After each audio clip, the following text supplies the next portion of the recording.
नमस्कार। आप सबों का फिर से स्वागत है प्लेनेट एक्स पर।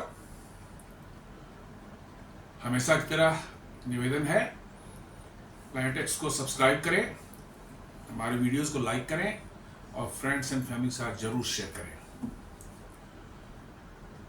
दोस्तों, एक बड़ा ही इम्पॉर्टेंट एक न्यूज़ आ रही है डिफरेंट मीडिया चैनल्स के थ्रू। अभी सरकार की तरफ से नहीं आई है। हालांकि ये मैं आज नहीं करना चाह रहा था। आज तीनों मेरे वीडियोस जो हैं वो डिफेंस रिलेटेड ही हो जा रहे हैं। 2 मैंने सुबह में किए थे और दोपहर में किया था, और ये भी मोरलेस उसी पर डिफेंस रिलेटेड है। लेकिन चूंकि इतनी इम्पॉर्टेंट खबर है और इसके बहुत ही वाइडर रेमिफिकेशंस होंगे भारत के एरोस्पेस सेक्टर पर, और हमारे फ्यूचर जनरेशन के जो एयरक्राफ्ट बनने वाले हैं उन पर इनका कितने बड़े असर पड़ने वाले हैं। इसलिए जो है इसका डिस्कशन करना, इसकी चर्चा करनी जरूरी है हम लोगों को। जैसा मैंने एक वीडियो पहले बनाया था 1-2 हफ्ते पहले, जिसमें मैंने ये एक प्रश्न किया था, क्या भारत कभी अपना एरोस्पेस इंजन बना पाएगा। मैंने बहुत से समस्याएं उसमें बताई थी और जो चैलेंजेस फेस किए जा रहे थे, सरकार की ओर से भी कुछ स्लैकनेस थी, उसकी बात की थी। आज उन सबों का हमें लग रहा है कि कहीं ना कहीं एक सॉल्यूशन निकल रहा है, एक निदान हो रहा है उन सब बातों का। क्योंकि न्यूज़ ये आ रही है, इकोनॉमिक टाइम्स ने भी इसको छापा है इस न्यूज़ को, और सारे के सारे मीडिया चैनल्स, बड़े बड़े मीडिया चैनल्स आ रहे हैं कि भारत के डीआरडीओ फ्रांस के सैफ्रन के साथ मिलकर नेक्स्ट जनरेशन इंजन जो है एडवांस मीडियम कॉम्बैट एयरक्राफ्ट के लिए बनाने जा रहा है। आपको मालूम होगा, अभी हफ्ते दिन पहले, करीब 10 दिन पहले, भारत सरकार ने जो है, भारत सरकार के पास जो 2 ऑफर्स थे, एक यूके की जो रोल्स रॉयस कंपनी और दूसरी ऑफर जो थी वो फ्रांस के सैफ्रन के साथ में।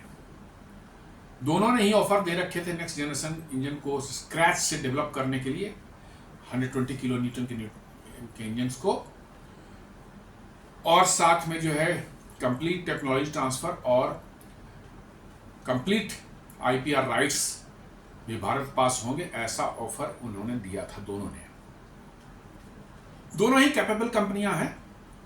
सैफ्रन भी जानी मानी कंपनी है जिसके इंजन जो है फाइटर एयरक्राफ्ट्स और अदर एयरक्राफ्ट्स में लगते हैं, बड़े ही रिलायबल इंजन्स हैं, वन ऑफ द बेस्ट कह सकते हैं दुनिया के। और रोल्स रॉयस तो एक बहुत बड़ी दिग्गज कंपनी है इस क्षेत्र की। उसके इंजन्स बड़े बड़े एयरक्राफ्ट जैसे कि A380 जो है एयरबस का था है, उसमें चलता है। A350 जो है one of the biggest aircrafts में आते हैं, और एयरबस के और बहुत से एयरक्राफ्ट्स हैं, उन सबों में रोल्स रॉयस के इंजन लगते हैं। इनफैक्ट ये बहुत से बोइंग के इंजन में भी लगते हैं, इंजन लगते हैं रोल्स रॉयस के। तो रोल्स रॉयस एक बहुत बड़ी कंपनी है, एरोस्पेस की बहुत जानी मानी कंपनी है, दुनिया की सबसे प्रतिष्ठित कंपनियों में से एक है। तो जैसा मैंने बताया कि दोनों ने ही ऑफर दे रखे थे, लेकिन आज खबर आ रही है कि भारत ने, जैसे मैंने बताया कि 1 सप्ताह पहले जो है डीआरडीओ को जो इंस्ट्रक्शन भारत सरकार की ओर गई थी कि आप रोल्स रॉयस या सैफ्रन जिससे भी डिस्कशन करना हो उनसे कीजिए और एक को चूज कीजिए, और इंजन डेवलपमेंट वर्क जल्द से जल्द स्टार्ट करें। क्योंकि ये 8 से 10 साल लगने वाले हैं। ये ऐसा नहीं कि आज किया साल 2 साल में, ये कम से कम 8 to 10 ईयर्स, 5-6 साल, 7 साल में तो आपके 5-6 साल में आपके कोर बनकर तैयार होगा। देन उसके बाद रिगरस टेस्टिंग 4-5 साल की चलेगी, तब जाके इंजन कहीं सर्टिफाई हो पाएगा इस्तेमाल के लिए। तो अभी जो न्यूज़ निकल के आ रही है कि फाइनली जो है सैफ्रन को जो है एज ए पार्टनर चूज कर लिया गया है इस एरोस्पेस इंजन प्रोग्राम के लिए, और ये होगा 120 किलो न्यूटन का नेक्स्ट जनरेशन इंजन जो कि हमारे एडवांस मीडियम कॉम्बैट एयरक्राफ्ट में लगेंगे, उसके लिए। अब ये बात आती है कि रोल्स रॉयस एक ज़्यादा बड़ी और ज़्यादा प्रतिष्ठित कंपनी है, उसको छोड़ करके हम साफरान के साथ क्यों जा रहे हैं, कुछ क्वेश्चन उठ सकते हैं। साफरान भी इक्वली कैपेबल कंपनी है, लेकिन साफरान जो है वो मोस्टली जो है डिफेंस के लिए जो इंजन बनाती है, एयर हेलीकॉप्टर्स हैं, कॉम्बैट एयरक्राफ्ट्स हैं, ट्रांसपोर्ट एयरक्राफ्ट्स हैं, इन सबों के लिए इंजन बनाती है। साफरान के इंजन्स जो हैं सीधे तौर पर नहीं कह सकते कि मतलब कि जो है इसमें लगते हैं। हालांकि साफरान की एक कोलेबोरेशन इनके साथ में जी के साथ में है, और दोनों का मिल करके जो है एक कंपनी है, मुझे उसका नाम अभी तुरंत याद नहीं आ रहा, वो इंजन बनाती है। ट्रेंट उनका उनके इंजन्स का मतलब कि जो है ब्रांड नेम है, ट्रेंट के नाम से मतलब कि जो है इंजन बनाते हैं, और जो कि आपको सिविल एविएशन के बड़े बड़े एयरक्राफ्ट में लगते हैं। तो ऐसा नहीं है कि साफरान जो है सिविलियन एयरक्राफ्ट के इंजन नहीं बनाता है, लेकिन यदि आप कंपेयर करेंगे तो रॉल्स रॉयस बहुत बड़ा है, और उसका एक्सपीरियंस और उसके जो मतलब कि जो है टेक्नोलॉजिकल प्रोग्रेस जो है वो कहीं ज़्यादा है। तो दोस्तों, इसमें एक बहुत बड़ा रोल प्ले करता है जियोपॉलिटिक्स। आप देखेंगे कि फ्रांस डिस्पाइट ऑफ कि नाटो और वेस्टर्न ग्रुप का एक मेंबर है, इसकी अपनी एक इंडिपेंडेंट फॉरेन पॉलिसी हमेशा से रही है, अभी से नहीं पहले से भी रही है। जबकि यूके को आप देख लें तो वर्चुअली उनकी कोई इंडिपेंडेंट फॉरेन पॉलिसी नहीं है, या है भी तो सिर्फ पेपर पर नाम मात्र की है, क्योंकि वो अमेरिका के एलाई है, और ऐसे एलाई हैं कि अमेरिका उनको जो कहेगा शायद वो करेंगे। और ये डर शुरू से बना हुआ था कि रॉल्स रॉयस साथ जाते हैं, ठीक है, इंजन डेवलप भी हो जाता है, कुछ हो भी आता है, इन बिटवीन यदि हमारे रिलेशंस अमेरिका से स्ट्रेंड होते हैं तो आर्म ट्विस्टिंग के लिए जो है यूनाइटेड किंगडम का इस्तेमाल अमेरिका कर सकता है, और रॉल्स रॉयस हमें बीच मझधार में छोड़कर फंसा सकता है हमारे, और हमारे सारे प्रोजेक्ट्स अधर में लग जा सकते हैं। और ये दिमाग में सबके था, जिनको भी डिफेंस की जानकारी है, जियोपॉलिटिक्स की जानकारी है, ये सबके माइंड में चल रहा था कि डिस्पाइट ऑफ कि रॉल्स रॉयस की रिकॉर्ड जो है ज़्यादा अच्छे हैं, it is much bigger company, लेकिन उसके बावजूद भी जो है उसके साथ जाना जो है खतरा है। और शायद इन्हीं सब बातों को ध्यान रखते हुए जो है फ्रेंच साफरान के साथ में जो है ये डील पक्का होने जा रहा है। ये डील बहुत बड़ी डील है, 61,000 करोड़ की डील है, जहां पर स्क्रैच से एक इंजन डेवलप किया जाएगा, 8 to 10 years टाइम लगेंगे, और इसमें टेक्नोलॉजिकल डेवलपमेंट दोनों तरफ से की जाएंगी, और जो चीज़ें आपके पास नहीं है वो आपको सैफरन से टेक्नोलॉजी ट्रांसफ़र होगी, और सैफरन आपको डिज़ाइन डेवलपमेंट में जो है आपको सहयोग करेगा, और दोनों मिलकर ये बनाएंगे, और दोनों ही इस इंजन का इस्तेमाल करेंगे। ऐसा नहीं कि उस इंजन का इस्तेमाल सिर्फ भारत करेगा, वो इंजन सैफरन भी प्रोड्यूस करेगी और भारत भी प्रोड्यूस करेगा। जो भी कंपनी भारत में हो प्रोड्यूस फाइनली इसको करे, लेकिन दोनों ही करेंगे। इसका और एक फायदा मैं बता रहा हूं कि फ्रांस के साथ हमारे बड़े ही स्ट्रेटेजिक रिलेशंस, खासकर आर्म्स के मामले में बने हुए हैं पहले से। हम लोग पहले से ही मिराज 2000 एयरक्राफ्ट इस्तेमाल कर रहे हैं। अभी जो कंप्लीट हुई है 6 स्कॉर्पियन सबमरीन जो है फ्रांस के जो है नेवल ग्रुप जो है, पहले DCNS इसका नाम था, अब नेवल ग्रुप हो गया है। उस नेवल ग्रुप के कोलेबोरेशन से जो है, टेक्नोलॉजी से जो है, मझगांव डॉक्स लिमिटेड ने जो है 6 स्कॉर्पियन क्लास सबमरीन बनाई है। 6ठी अभी भारतीय नौसेना को जो है हैंडओवर हुई है टेस्टिंग वगैरह के बाद, और 3 और सबमरीन बनाने का कॉन्ट्रैक्ट के लिए बातचीत चल रही है, जो कि बहुत जल्दी फाइनलाइज होने वाली है। और अपार्ट फ्रॉम दैट 6 और सबमरीन जो प्रोजेक्ट 75I के तहत जो है बनने की जो तैयारी हो रही है, उसमें भी फ्रांस एक बहुत बड़ा स्ट्रॉन्ग कॉन्टेंडर है हमारे साथ। तो फ्रांस के साथ हमारी डीलिंग बहुत पहले से रही है। अपार्ट फ्रॉम दैट, जो हिंदुस्तान एयरोनॉटिक्स लिमिटेड जो एडवांस लाइट हेलीकॉप्टर बनाती है, उसके इंजन जो है फ्रांस के कोलेबोरेशन से ही बन रहे हैं भारत में, जिसका नाम शक्ति इंजन है, जो कि एडवांस लाइट हेलीकॉप्टर और लाइट कॉम्बैट हेलीकॉप्टर दोनों में इस्तेमाल होते हैं, और लाइट यूटिलिटी हेलीकॉप्टर में भी इस्तेमाल होते हैं। साथ साथ जो है Indian multi role helicopter programme के लिए जो है, उसके लिए भी इंजन जो है 2,500 हॉर्स पावर के इंजन के लिए जो है ऑलरेडी काम चल रहा है सैफरन के सहयोग से जो है भारत में बनाने के लिए। तो मैंने बहुत लार्ज स्केल पर हमारा इंटीग्रेशन फ्रांस के साथ में है। और फ्रांस के साथ सबसे बड़ा एडवांटेज है कि यदि आप इस इंजन के लिए जाते हैं तो जो राफेल में इंजन जो है M88 इंजन लगा हुआ है, जो वन ऑफ द बेस्ट है दुनिया में, उतना हल्का इंजन और उतना थ्रस्ट पैदा करने वाला इंजन जो दुनिया में कोई कहीं नहीं है। शायद उसका भी नेक्स्ट वर्जन जो है T-Rex के नाम से जो बनने वाला, जो 90 किलो न्यूटन इंजन होगा और राफाल में जो है उसको लगाया जा सकता है, बिकॉज उसके weight and dimension exactly same है जो M88 इंजन का है। तो नया इंजन जो बनेगा तो उसमें सिर्फ थ्रस्ट 25% ज़्यादा होगा, लेकिन वेट एंड उसका जो है डायमेंशन जो सेम है होगा। मिरेकल है ये अपने आप में कि बिना वेट एंड डायमेंशन को इंक्रीज किए जो है you have increase the thrust up to 25%, जो बहुत बड़ी चीज़ है। और इससे जो पूरा का पूरा सिनेरियो बदल जाता है, thrust to weight ratio drastically increase हो जाती है। और आपके एग्जिस्टिंग राफाल जो है उसमें इस इंजन T-Rex इंजन को लगा दिया जाएगा तो performance will enhance many fold. हम ऑलरेडी जो है 36 राफाल IF के इंडियन एयरफोर्स के लिए इस्तेमाल कर रहे हैं। साथ में जो है 26 रफाल और जो है हमने ऑर्डर दिया है उनको, जो है एयरक्राफ्ट कैरियर के लिए जो है वो मरीन वर्सन वाला इंजन है। तो M88 इंजन के जो उसका जो है MRO ऑलरेडी यहाँ इंडिया में खुल चुका है। तो उस इंजन को ही बनाना इंडिया में जो है लॉजिकल ये बनता है, कंक्लूजन मतलब निकलता है इससे।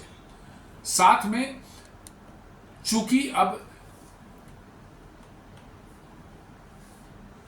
MRFA वाला टेंडर जो हमारा मल्टी रोड फाइटर एयरक्राफ्ट वाला टेंडर जो है 114 एयरक्राफ्ट जो लेने का प्रपोजल है, जो कि अभी तक अधर में लटका हुआ है, उसमें भी राफाल नंबर 1 पोजीशन पर है। मोस्ट प्रोबेबली ये डील होने के बाद में जो है उसके तरफ जाना जो है लॉजिकली जो है हमारे लिए एक मजबूरी हो जाएगी या हमारे लिए एक इसेंशियल हो जाएगा। क्योंकि आपका पूरा इकोसिस्टम, अब मान ली कि इंजन भी आप यहाँ बना रहे हैं, MRO भी यहाँ पर आप बना रहे हैं, हेलीकॉप्टर के इंजन यहाँ बना रहे हैं, सभी उस राफाल और साफरान से इर्द गिर्द बन रहा है। तो नेचुरली है कि आपका जो है आगे के एयरक्राफ्ट जो है आने हैं 114 जो है वो भी यदि राफाल से आए तो इट इज़ ए नेचुरली मतलब जो है प्रेफरेबल सॉल्यूशन होगा। फ्रांस की जो एक इंडिपेंडेंट फॉरेन पॉलिसी रही है वो US के प्रेशर में नहीं आता। भारत के साथ रिलेशनशिप बड़े तगड़े हैं, बने हुए हैं लंबे समय से। और पास में हिस्ट्री में भी जो है पहले भी जो है आप 71 वार में भी जो है अमेरिका जो है पाकिस्तान के फेवर में अपना nuclear powered aircraft carrier India की तरफ भेज रहा था। और साथ साथ जो है ब्रिटेन भी अपना समुद्री बेड़ा भेजा था भारत के अगेंस्ट में, जो अरबियन सी तक पहुंच चुका था। तो आप ब्रिटेन को भरोसा नहीं कर सकते। बट फ्रांस ने उस समय भी अपोज किया था कि नहीं, भारत के खिलाफ हमें नहीं जाना है। तो फ्रांस की इंडिपेंडेंट फॉरेन पॉलिसी जो है वो एक बहुत बड़ा फैक्टर है इस डिसीजन के लिए। क्योंकि कुछ भी गड़बड़ी होगी दुनिया की जियोपॉलिटिक्स में जो है अमेरिका आपको कहीं से भी जो है आर्म ट्विस्टिंग के लिए जहां भी उसका बनेगा उसका इस्तेमाल कर, लेकिन फ्रांस के केस में वो नहीं कर पाएगा। और फ्रांस की ऐसे भी जली पड़ी है अमेरिका से। अभी 2-3 साल पहले, 4 साल पहले, अबाउट 21 के आसपास में 2020 या 2021 की बात है, जिसमें जो है एक बहुत बड़ी डील $60-70 बिलियन का था, जिसमें जो है कन्वेंशनल सबमरीन्स बहुत बड़ी संख्या में ऑस्ट्रेलिया को मिलने वाले थे फ्रांस की कंपनी से। जो है उस डील को अमेरिका ने कैंसिल करवाया ऑस्ट्रेलिया पर दबाव डालकर, ये कहकर कि भैया हम तुम्हें न्यूक्लियर अटैक सबमरीन देंगे, आप फ्रांस से नहीं लेना है। उसको कैंसिल करवाया और मिल भी नहीं रहा है ऑस्ट्रेलिया को। अब अमेरिका ने देने से इनकार भी कर दिया है। तो फ्रांस तब से मतलब जो है खार खाए हुए अमेरिका से जो है। इसलिए फ्रांस के फॉरेन पॉलिसी से आपको कभी आप फ्यूचर में समस्या नहीं होने वाली है, चाहे सरकार वहां किसी की भी हो। तो इसलिए ये डिसीजन अपने आप में बहुत ही सही डिसीजन है और हमें इसके साथ ही जाना चाहिए। फ्रांस की टेक्नोलॉजी जो है दुनिया में किसी से कम नहीं है। हमने देखा है राफाल और उसमें लगे इंजन्स की ताकत। राफाल को जैसे मैंने बताया था पहले भी कि 75 किलो न्यूटन का 2 इंजन्स हैं जो पावर देते हैं राफाल को, और Su-30 MKI में 2 इंजन देते हैं, वो पावर देते हैं 123 किलोमीटर ईच। और रफाल में 75 किलो न्यूटन ईच। इसके बावजूद भी रफाल जो है Su-30 MKI से 1 टन ज़्यादा पेलोड उठाता है। कैन यू बिलीव कि कितने इफिशिएंट उनके इंजन्स हैं। तो टेक्नोलॉजी के मामले में कहीं से कोई आप डाउट नहीं कर सकते। इसलिए जो है ये डिसीजन यदि लिया जा रहा है, फाइनल हो गया है, it is extremely good for our aerospace future programme and extremely good for our future aircraft programmes. हाँ, ये बात सही है कि ये इंजन बनने में कम से कम 8 से 10 साल लग जाएंगे और फॉर्चुनेटली एमका का इंडक्ट होने का प्लान भी वही 2035 के आसपास ही है, क्योंकि वो भी 28, 29, 30 तक बनकर तैयार होगा और पहले बैच जो है हो सकता है G414 इंजन पर ही बने। उनकी एक्सटेंसिव टेस्टिंग होगी और तब जाकर के 2035 तक वो जब रेडी होंगे तब तक जो ये इंजन रेडी हो सकता है और हम इस इंजन का इस्तेमाल करके अपने 5th generation advance medium combat aircraft को तैयार कर पाएंगे। तो ये बड़ा ही मतलब कि जो है कह सकते हैं एक सुखद मतलब कि जो है और गेम चेंजिंग एक ऐसा प्रोग्राम है जो यदि सक्सेसफुल हो जाता है तो भारत के टेक्नोलॉजिकल अपग्रेडेशन खासकर एरोस्पेस इंजन के क्षेत्र में जो है एक ऐसी अभूतपूर्व छलांग लगेगी कि जो न कभी हुआ था और न कभी होगा। हम दुनिया के वैसे देशों की पंक्ति में खड़ा हो जाएंगे। 3-4 देश हैं जो कि reliable and modern aerospace engine बना सकते हैं और उसके बेसिस पर जो है कॉम्प्लेक्स एयरक्राफ्ट कॉम्बैट एयरक्राफ्ट हम बना सकते हैं। नॉट ओनली दैट, एक बार आपने मास्टरी हासिल कर ली इस टेक्नोलॉजी पर, उसके बाद आप इससे बड़े इंजन, छोटे इंजन, हर तरह के इंजन जो उसमें चेंजेस करके ऑप्टिमाइज करके आप जो है शुरू कर देते हैं, बनाना शुरू कर देते हैं। It is only the initial मतलब कि जो टेक्नोलॉजी जो है उसको एब्जॉर्ब करने की ज़रूरत होती है और एक बार आपने उस टेक्नोलॉजी को एब्जॉर्ब कर लिया, खासकर जो है उनके ब्लेड्स वगैरह सिरामिक मैट्रिक्स कंपोजिट्स जो होते हैं वो, फिर पाउडर मेटलर्जी, ये सब चीज़ें जो होती हैं जिसमें एक्सट्रीम टेम्परेचर, एक्सट्रीम प्रेशर को झेलने की ताकत हो, एक्सट्रीम स्ट्रेस को झेलने की ताकत हो, साथ साथ वो एक्सट्रीमली हल्के भी हों ताकि इंजन का भार न बने। ये सब टेक्नोलॉजी जो हमारे पास नहीं है, मेटलर्जी के में हम लोग पीछे हैं। तो यदि ये टेक्नोलॉजी हम हासिल कर लेते हैं और उस पर हमारी मास्टरी हो जाती है कैसे इनको बनाया जाता है और नो हाउ और नो व्हाई दोनों यदि हम समझ जाते हैं इसको, तो फिर समझ लीजिए कि आगे कोई बहुत बड़ी समस्या नहीं रहेगी। हमारे इंजीनियर्स या टेक्नोलॉजिस्ट जो भी हैं या साइंटिस्ट जो भी कह सकते हैं आप, उनको आगे इसमें फर्दर इसको इन्हांस करने और बड़े बड़े इंजन्स जो हैं बनाने की कैपेबिलिटी उन पर ना हो। ये बिल्कुल संभव है। तो दोस्तों, एक छोटा सा ये विश्लेषण मैंने किया है आज की इस न्यूज़ के बारे में, जो कि भारत और साफरान के बीच में जो है, फ्रेंच कंपनी साफरान के बीच में एरोस्पेस इंजन को लेकर के जो हुआ है। 61,000 करोड़ का ये प्रोजेक्ट है और ये 120 किलो न्यूटन का इंजन जो है, नेक्स्ट जनरेशन इंजन जो है एडवांस मीडियम कॉम्बैट एयरक्राफ्ट के लिए बनाए जाने का प्रस्ताव है। और यदि ये हो जाता है तो इट इज़ ए समझिए कि ऐसी एक चीज़ होगी भारत के टेक्नोलॉजी अपग्रेडेशन के इतिहास में जो पहले कभी नहीं हुई थी। उम्मीद करता हूँ ये विश्लेषण आपको अच्छा लगा होगा। आपसे पुनः अनुरोध है, हमारे चैनल प्लैनेट एक्स को सब्सक्राइब करें, हमारे वीडियोस को लाइक करें और चैनल को और वीडियोस को अपने फ्रेंड्स एंड फैमिली के साथ जरूर शेयर करें। धन्यवाद।